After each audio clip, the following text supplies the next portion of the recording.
ये German soldier अभी अभी अपने डेड साथी की चीजें समेटकर रूम से बाहर निकला ही था, तभी दूर से कुछ आवाज आई।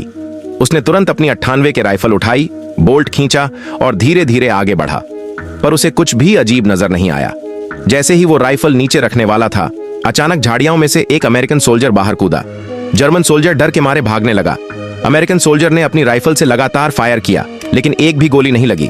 उसकी बुलेट्स खत्म हो गईं और मैगजीन चेंज करने का टाइम भी नहीं था।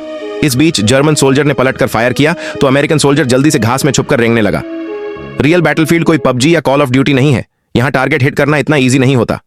अमेरिकन सोल्जर किसी तरह एक कवर में पहुंचकर थोड़ा रेस्ट करता है और दूसरी तरफ जर्मन सोल्जर भी झुककर ग्राउंड में छिप जाता है, मौका ढूंढने के लिए। उसने पीछे वाली हट की तरफ देखा और उसके माइंड में एक प्लान आया।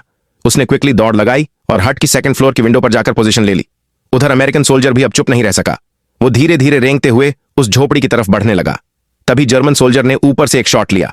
गोली सीधा अमेरिकन सोल्जर के आर्म में लगी, लेकिन इसी दौरान जर्मन सोल्जर को याद आया कि उसका बैग, जिसमें उसके डेड साथी की मेमोरीज और आईडी टैग्स थे, भागते टाइम बाहर गिर गया था। उसने डिसाइड किया कि पहले एनिमी को हैंडल करेगा, फिर बैग उठाएगा। वो बहुत केयरफुली कवर का यूज करते हुए एनिमी को ढूंढने लगा। फेंस और पास के फ्लावर्स पर उसे ब्लड के निशान मिले। उसे लगा एनिमी भाग चुका है, तो वो बैग ढूंढने लग गया, पर उसे नहीं पता था कि अमेरिकन सोल्जर अब भी उसे ऑब्जर्व कर रहा है। जैसे ही जर्मन सोल्जर ने अलर्टनेस छोड़ी और बैग की तरफ बढ़ा, एक गोली आई और उसे ग्राउंड पर गिरा दिया।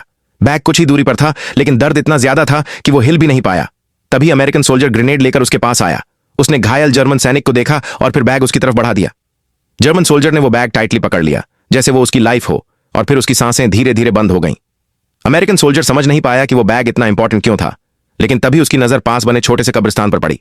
वहां एक वुडन क्रॉस पर एक अकेली जर्मन हेलमेट रखी थी। तभी उसे सब समझ आ गया। जर्मन सोल्जर अपने मारा हुआ दोस्त की चीजें वापस ले जाना चाहता था। अमेरिकन सोल्जर ने जर्मन सोल्जर और उसके साथी दोनों को एक साथ दफना दिया, उसकी लास्ट विश पूरी कर दी।